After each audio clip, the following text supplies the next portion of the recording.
Hey, YouTube. All right. So, once again, the rule always applies. If you see some stupid ass shit that the leftists, the standard mainstream journalists are all like, oh, look, Kellyanne Conway's sitting with her feet on the fucking sofa in the Oval Office. Oh, this is the Conway Gate, Footgate, Couchgate. So what's going on? We're about to go to full fucking scale war in Ukraine. What it is that our junta, sponsored by the State Department, this is why Trump is trying to defund the State Department. The State Department is full of total assholes, apparently. We don't have to have this problem with Ukraine. Crimea has pretty much been a part of Russia for damn near like the last something like 400 years or something like that. It was literally handed to Ukraine so that Ukraine would have an opportunity to have industrial development. This also was a thing of there's so many Russians that considered themselves sort of Ukrainian Russians that this was also a part of it, that there was all these Russians living in the eastern half. All Americans who have some fucking problem with this, they're like, oh, and then when Russia took over Crimea, there's no that never happened. Nothing even close to it happened. They voted to separate. This was a completely legitimate international law covered this. This is the thing, is Vladimir Putin keeps going to international courts and pointing out how it is the United States and NATO that is violating international law. You're not hearing anything about this. Not hearing it from the European Union. You're not hearing about it on mainstream media. But if you watch RT, you could see him filing the papers. You could hear him clearly mapping out, these are the statutes that are being violated by not only NATO, but the United States in particular. And so all of this, the Greek banks or the banks on Cyprus falling apart, that was a bunch of Russian money in there. That was supposed to be to create a deep water port for the South Stream pipeline. And then what we did with Ukraine and what we've been messing around with Turkey upset the South Stream. That upsets Russia's plans for energy. And that's it. It's just a big game. It's just a big game of what corporations do you want to favor that are based in your country and your friends who help run that company. Well, this is what, I mean, Hillary Clinton basically was like, hey, we'll give you a bunch of our uranium. All you have to do is let us, like have our piece of the pie. Well, the thing is, I mean, he never had to. We should have never, he was sitting back going, oh, yeah, sure. This is totally a deal, dude. Like, and Hillary got played. The State Department got played. She signed off all this uranium. And then Vladimir said, yeah, but fuck you in this Ukraine shit. No. Fuck you in Egypt. Fuck you in Libya. Fuck you in Syria. We're turning the tide now. We're going to fuck you guys. And now that's it.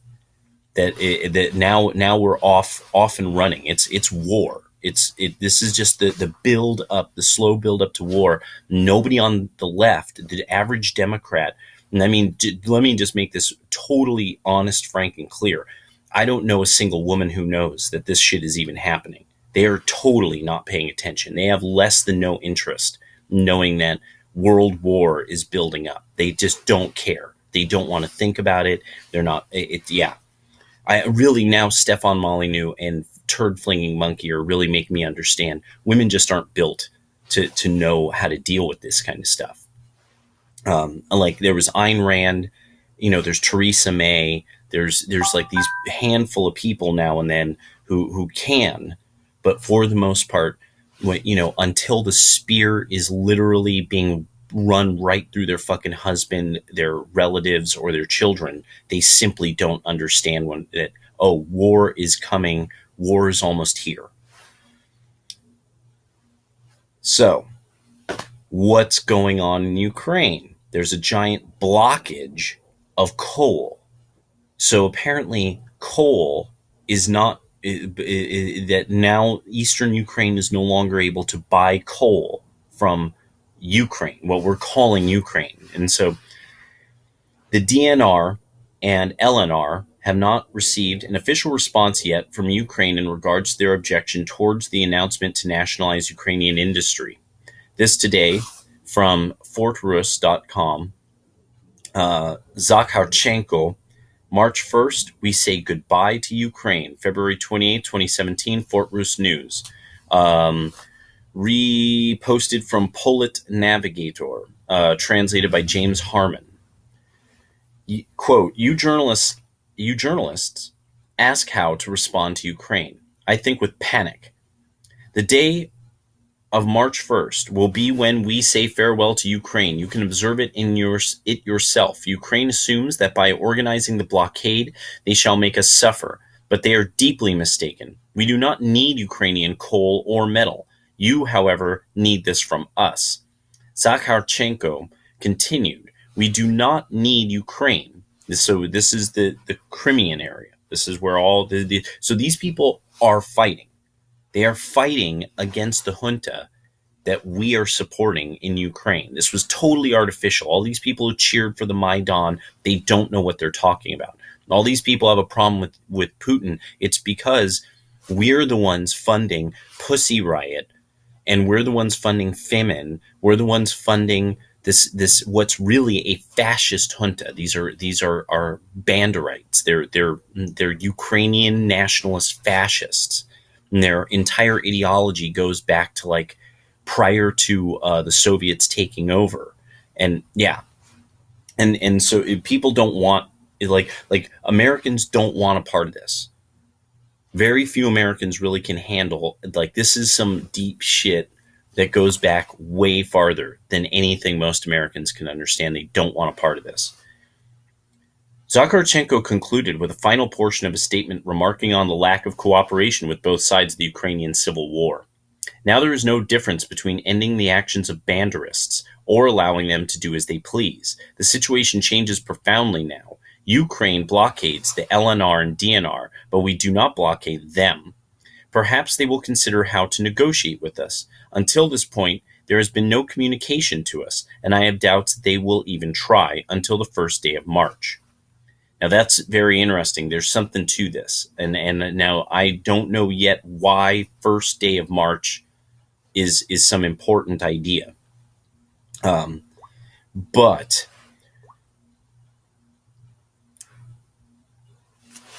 I just thought I'd put that out there because I'm going to find a little bit more about this because there was more stuff on Fort-Russ. There's a whole series of articles on Fort-Russ about the coal and metal blockade. So this is stuff from the West not going east. But the thing is, Crimea has all the deep water ports. Crimea, the Donbass and Crimea are really where all the industry is located. The West does not have the funding. Like they really don't have it together. This is completely a junta. They are a turnip republic. You know, there's banana republics. This is a turnip republic. This is a radish republic. This is not like, oh, you know, now that Ukrainians control Ukraine and all the Russians are out and all the, you know, that everything is hunky dory. Like, no. No, there's hunger problems. There are problems with medicine. But one of the big things is they have to force their conscripting men. These aren't men like boldly wanting to fight Russia. These people are not stupid. Ukraine does not have a giant group of young people who can take on even a thought from Russia. If Russia was to think about smacking Ukraine around, everybody in Ukraine would have to, like, they wouldn't be in war. They would be in bed 2 days. You know, that I mean, I'm not even kidding. It's just people have no clue. Ukraine can never hold off Russia, not even for a few days. If Russia really wanted to invade Ukraine, they would it would be overnight. They would literally take most of the country within a night. And people who don't get that, they just don't. it would be really fucking, it would be a brutal fight, but it would literally Desert Storm. We'd be like, damn, Desert Storm was like, like a long time, like shock and awe is nothing compared to this. And yeah. So this stuff with Joel Pollock, or I think it's Joel Pollock, with the Couchgate and all this stuff. No, anytime you hear some faggot shit like that, there's something big going on, and we are trying to push it up the ass of Russia. We are really trying to put the fucking squeeze on them. The defunding of the State Department, McCain are against it, and they got to go. And really, everybody who's red-pilled, this is not just war against the MSM in every possible opportunity you get. This war against, like, the McCain, McConnell, and really Ryan.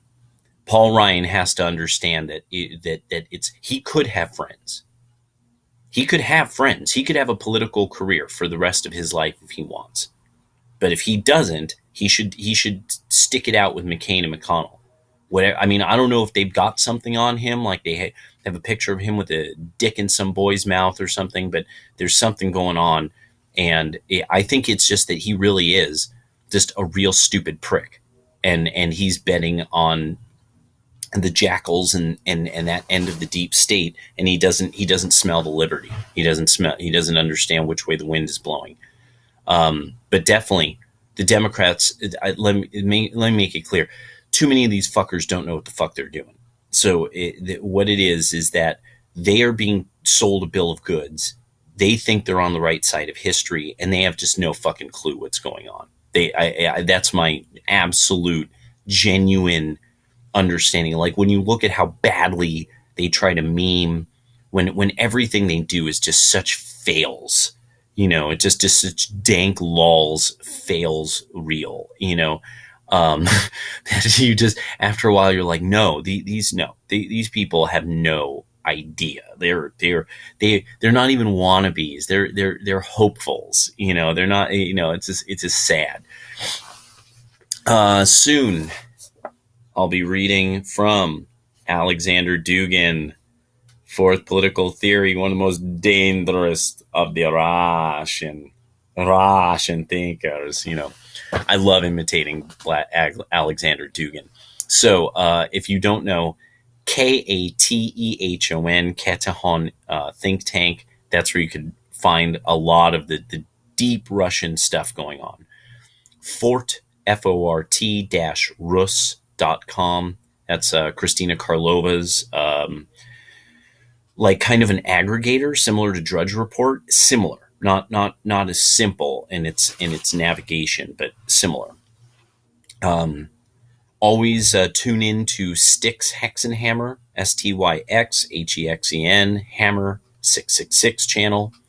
Buy his books. Tarl Warwick is his name. Aaron Clarey. Tune into his news, his reports. CaptainCapitalism is his blog. Let me see who else. Male Defender. That's Bernard Chapin, Chapin. Chapin's Inferno on YouTube. He has lots of friends. I suggest watch his hangouts. Watch the Bechtloff's hangouts. BECHTLOFF. Bechtloff. He's got great hangouts. They're super awesome. We talk about comics and video games. Just talk shit. Fun times.